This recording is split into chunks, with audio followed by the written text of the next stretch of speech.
तो hello everyone, आप सभी का स्वागत है हमारे चैनल स्टडी सूचना में। तो फ्रेंड्स, आज इस वीडियो में बात करेंगे बीए थर्ड ईयर का जो हिस्ट्री है। जो आज में जो फर्स्ट नंबर चैप्टर है, दिल्ली सल्तनत की राजस्व नीति और भू राजस्व प्रशासन तथा बाजार नीति से जो इम्पोर्टेंट जो क्वेश्चन बनेंगे यूपीएस क्वेश्चन बैंक से। तो अगर आप वीडियो चैनल पर नए हैं तो प्लीज़ चैनल को सब्सक्राइब और शेयर जरूर कर लीजिएगा, ताकि जो है अगर आज बीए से रिलेटेड, बीए थर्ड ईयर से रिलेटेड जितने भी एग्जाम होंगे इस बार 2022 में, तो उससे ये वीडियो जो है काफ़ी हेल्पफुल रहेगा। प्लीज़ चैनल को सब्सक्राइब और शेयर जरूर कर लीजिएगा। तो चलिए हम वीडियो को आगे बढ़ते हैं। तो हमारा जो चैप्टर रहेगा वो दिल्ली सल्तनत की राजस्व नीति या भू राजस्व प्रशासन तथा बाजार नियंत्रण पर इम्पोर्टेड जो एमसीक्यू जो क्वेश्चन रहेगा उस पर डिस्कस करेंगे। तो सबसे पहले जो फर्स्ट क्वेश्चन क्या है हमारा, जो फर्स्ट क्वेश्चन है कि दीवानी ए वारज किस विभाग से संबंधित अधिकारियों में था। ठीक है, यानी दीवानी ए वारज वजारत वजारत किस विभाग से संबंधित था। वो राजस्व विभाग से संबंधित था। किससे? राजस्व विभाग से संबंधित था। चलिए फ्रेंड्स, आगे बढ़ते हुए अगला प्रश्न पढ़ते हैं हम। प्रमुख बाजार अधिकारी कौन होता था?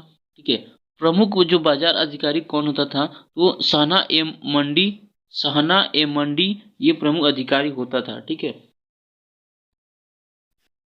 अगले प्रश्नों पर डिस्कस करते हैं हम। तो अगला जो प्रश्न है, राजस्व वसूली विभाग का प्रमुख अधिकारी क्या कहा जाता है?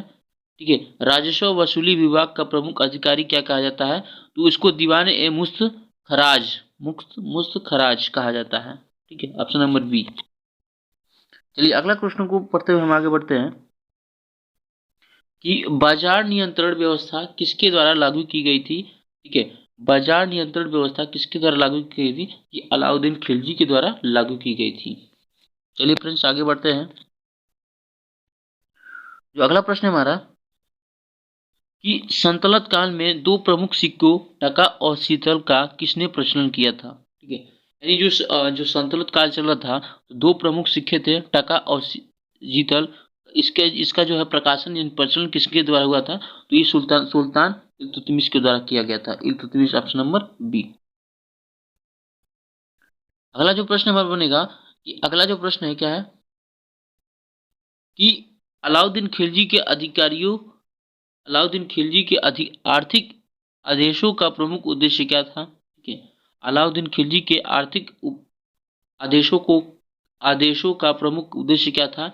ये शक्तिशाली सेना रखना। ठीक है, इसका उद्देश्य था शक्तिशाली सेना रखना। अगला जो प्रश्न हमारा बनेगा कि दक्षिण अफ्रीका का कौन सा राज्य समुद्र की शक्तिशाली था, समुद्र और शक्तिशाली था? तो कौन सा था? विजयनगर। कौन सा? विजयनगर।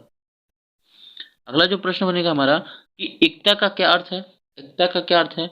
इसका एकता का अर्थ मतलब जो है नगद वेतन बदलने किसी खास भूभाग राजस्व को अधिनायस, इसका अर्थ होता है। ठीक है, चलिए अगला प्रश्न को आगे बढ़ते हुए देखते हैं। किस मुगल शासक ने जजिया और तीर्थ यात्रा कर समाप्त कर दिया था? यानी किस मुगल शासक ने जजिया एवं तीर्थ यात्रा कर कर को समाप्त कर दिया था? तो वो थे अकबर। कौन थे? अकबर। अगला जो प्रश्न है हमारा इंपॉर्टेंट जो क्वेश्चन है, दिल्ली के निम्नलिखित सुल्तानों में से किसने अधिक आर्थिक सुधार किए तथा मूल्यांकन नियंत्रण पर प्रणाली लागू किया? ये था अलाउद्दीन खिलजी ने। ठीक है, जो अगला प्रश्न बनेगा हमारा, अगला प्रश्न क्या है कि शाहना ए मंडी किससे संबंधित है? ठीक है, शाहना ए संबंधित किससे संबंधित है, किस शासक से संबंधित है?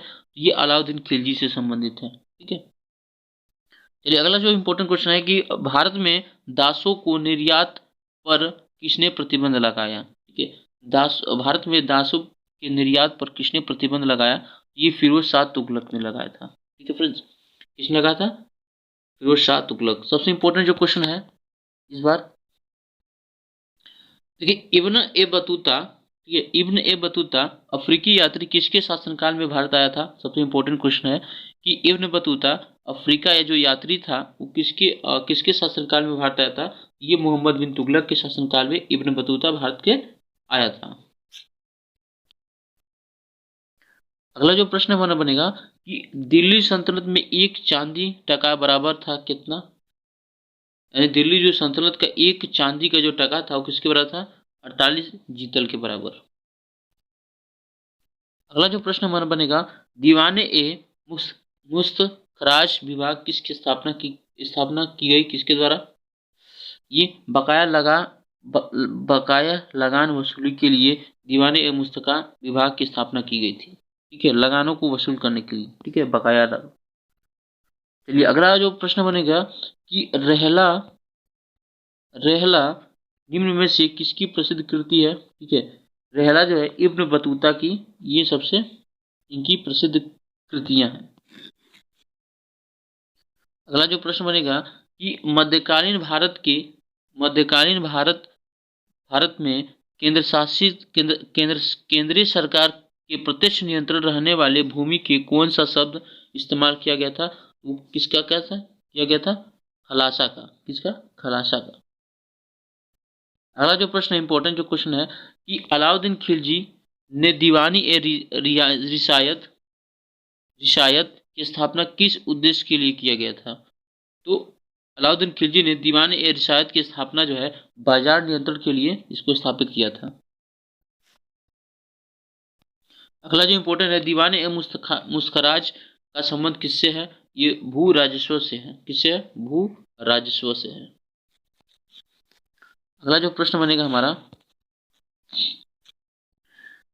संतुलन काल में भूमि को मापने के लिए प्रयोग किए जाने वाला शब्द क्या था, मशहत। मशहत कौन सा शब्द था, मशहत। चलिए फ्रेंड्स अगला जो क्वेश्चन है हमारा,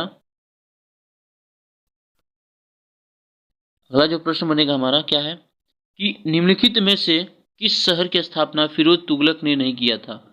तो इसमें से कौन सा ऑप्शन है, ये ऑप्शन नंबर सी, फतेहपुर। ठीक है। अगला जो प्रश्न है हमारा, राजधानी के रूप में आगरा शहर के लिए जगह का चुनाव किसने किया। ठीक है, तो किसने किया था, ये सिकंदर लोदी ने।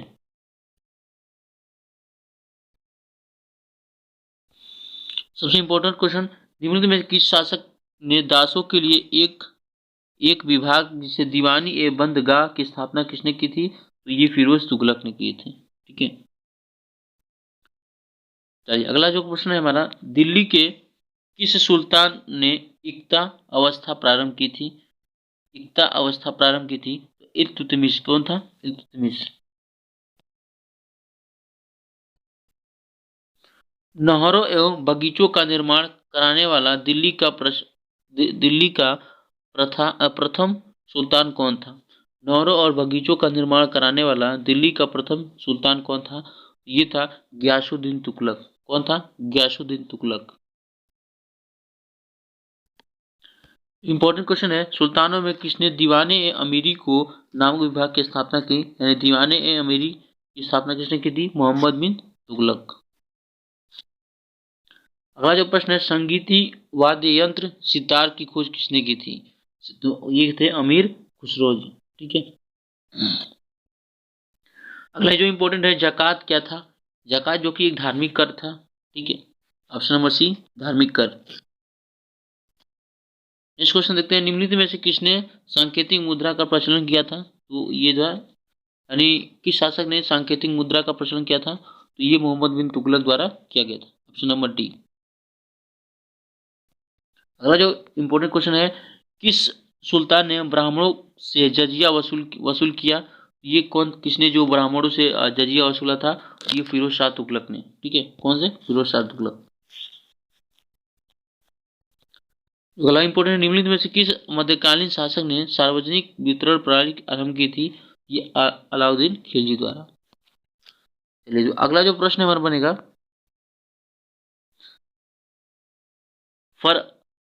फरहस अंगे सिकंदरी किससे संबंधित है, तो आयुर्वेदी से संबंधित है। अगला जो इंपॉर्टेंट क्वेश्चन है, किस विभाग से दीवाने इस्त्यायक संबंधित था, तो किससे, पेंशन से संबंधित था। दीवाने इस्त्याक किससे संबंधित था, पेंशन से संबंधित था। अगला जो प्रश्न है, निम्नलिखित में से कौन सुल्तान स्वयं को नायब ए खुदाई कहा करता था। ठीक है, यानी निम्नलिखित में कौन सा शासक जो सुल्तान स्वयं को नायब ए खुदाई कहा करता था, तो वो था बलबन। कौन था? बलबन। अगला जो इम्पोर्टेंट क्वेश्चन है, क्या है अगला इम्पोर्टेंट क्वेश्चन, कि आंशिक अंशिका अंशिका का रचनाकार कौन था? तो अमीर खुसरो। कौन था? आशिका। आशिका का रचना जो है किसने किया था? अमीर खुसरो ने किया था। अगला जो इम्पोर्टेंट क्वेश्चन है, दीवाने एवं बंदरगाह संबंध किससे है? दास प्रथा से है। ठीक है, किससे? दास प्रथा से।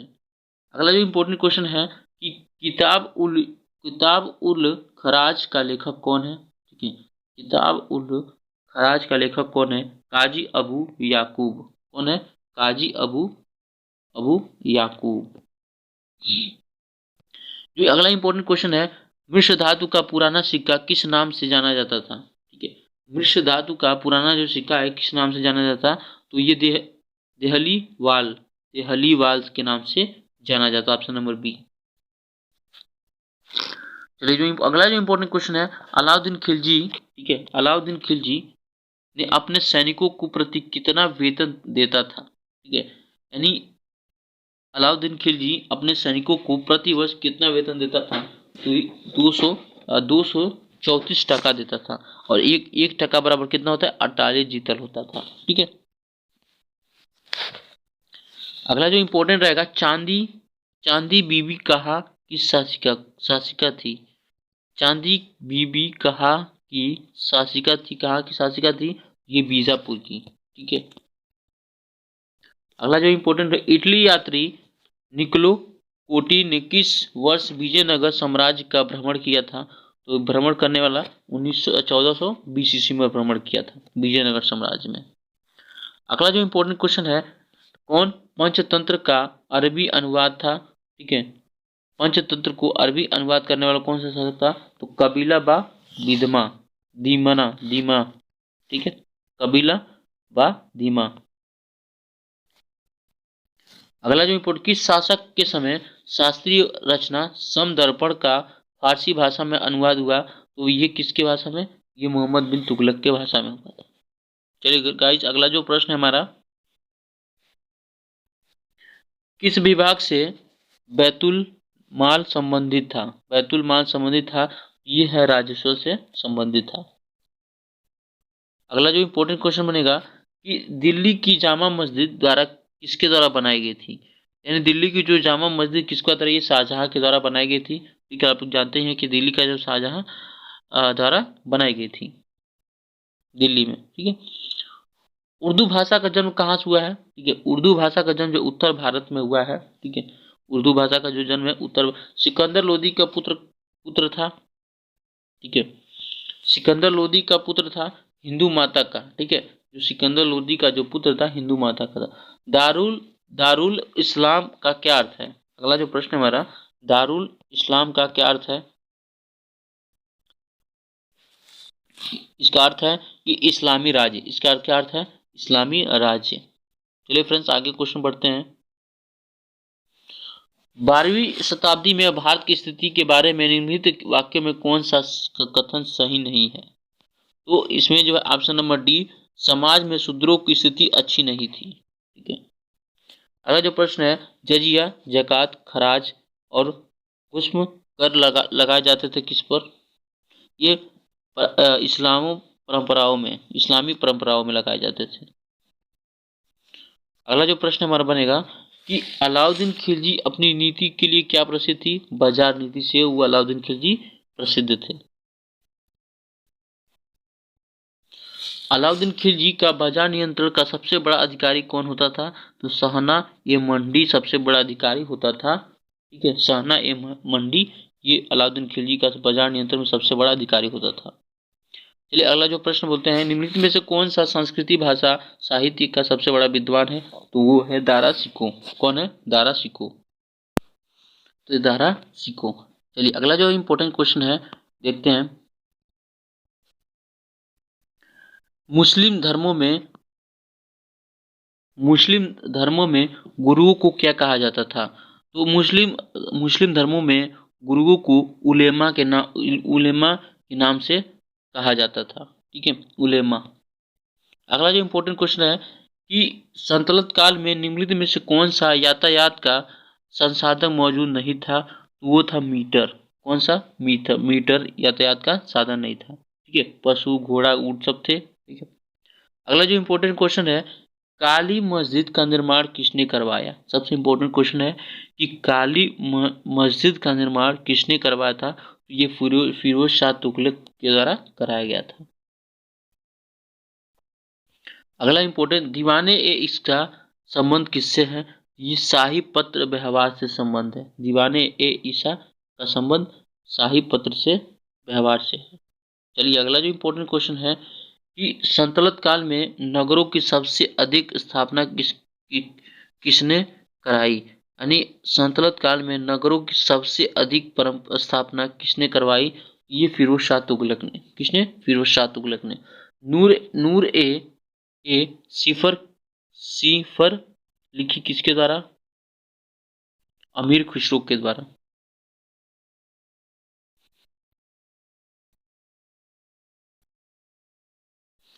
दिल्ली के सुल्तान ने भूमि अनुवाद देने की प्रथा को समाप्त किया? ठीक है, एक था अलाउद्दीन खिलजी।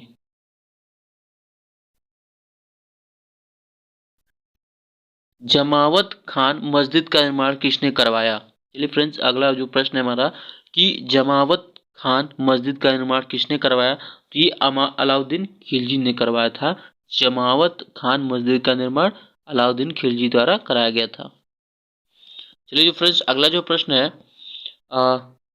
जहांपना नगर की स्थापना किसने किसने की? ठीक है, जहांपना नगर की स्थापना किसने की? तो ये था मोहम्मद बिन तुगलक, जिसने जहांपना नगर की स्थापना किया था। मेहर मेहर संबंध किससे था? तो ये संपत्ति से था। ठीक है, एकता प्रणाली की मूल्यांकन किसने किया था? ये अलाउद्दीन खिलजी ने किया था एकता प्रणाली की मूल्यांकन। ठीक है, अगला जो प्रश्न है, मुकद्दम का संबंध किससे है? ठीक है, मुकद्दम का संबंध किससे है? तो ये ग्राम संबंध प्रबंध से है। ठीक है, अगला जो प्रश्न है, केंद्रीय शासक ने सीधे नियंत्रण में रहने वाली जमीन को क्या कहा जाता था? खलासा कहा जाता था। क्या कहा जाता? खलासा। अगला प्रश्न है कि अमीर खुसरो के बारे में क्यों सही नहीं है? तो अमीर खुसरो के बारे में क्या सही नहीं है? ये दरबारी नहीं था। ठीक है, अमीर खुसरो। अगला जो प्रश्न है, सुल्तानगढ़ी में किसकी मकब सुल्तानगढ़ी में किसका मकबरा था?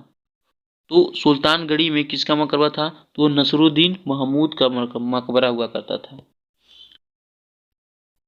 फुतुहात फुतुहात ए फिरोज शाही के लेखक कौन है? तो फुतुहात ए फिरोज शाही के लेखक सुल्तान फिरोज शाह हैं। ठीक है, अगला जो इम्पोर्टेंट क्वेश्चन है कि दिल्ली के किस सुल्तान द्वारा अशोक स्तंभ की दिल्ली लाल किला लगाया गया? ये फिरोज शाह तुगलक के द्वारा लगाया गया था। चलिए अगला जो इम्पोर्टेंट क्वेश्चन है, वह सुल्तान जिसके उलेमा को प्रशासन में दखल देने की अनुमति दी? ये फिरोज शाह तुगलक ने। ठीक है, चलिए अगला जो इम्पोर्टेंट सबसे इम्पोर्टेंट जो क्वेश्चन है, इसमें कौन सा संतलत काल में शाह सचिवालय, ठीक है, शाही सचिवालय था? जिसके शासनकाल में शाही सचिवालय हुआ करता था? तो दीवाने ए बी धारत। ठीक है, कौन सा सचिवालय था? दीवाने ए विधारत। चलिए जो अगला इंपॉर्टेंट है कि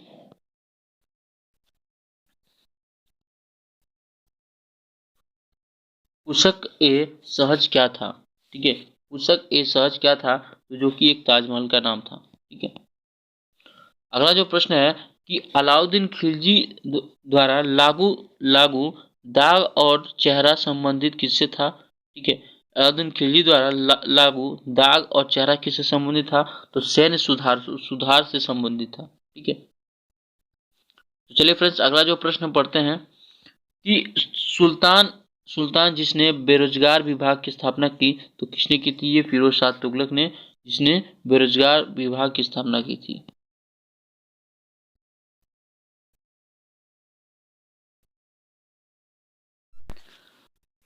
तो अगला प्रश्न है हमारा कि निम्नलिखित में से कौन सा एक अष्टभुजीय मकबरा है? तो अष्टभुजीय जो मकबरा है वो सिकंदर लोदी का मकबरा है। ठीक है, चलिए अगला क्वेश्चन है हमारा कि निम्नलिखित सुल्तानों में से किसका जैन विद्वान घनिष्ठ संबंध है?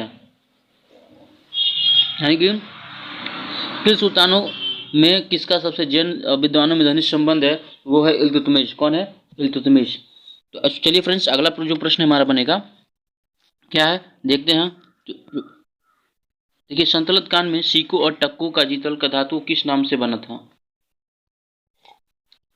यानी संतलत काल के जो सिक्के थे वो टका और जो जीतल थे किस धातु के नाम पर थे? वो था ऑप्शन नंबर ए, चांदी और तांबा का। चलिए फ्रेंड्स, अगला जो क्वेश्चन बढ़ते हैं आगे।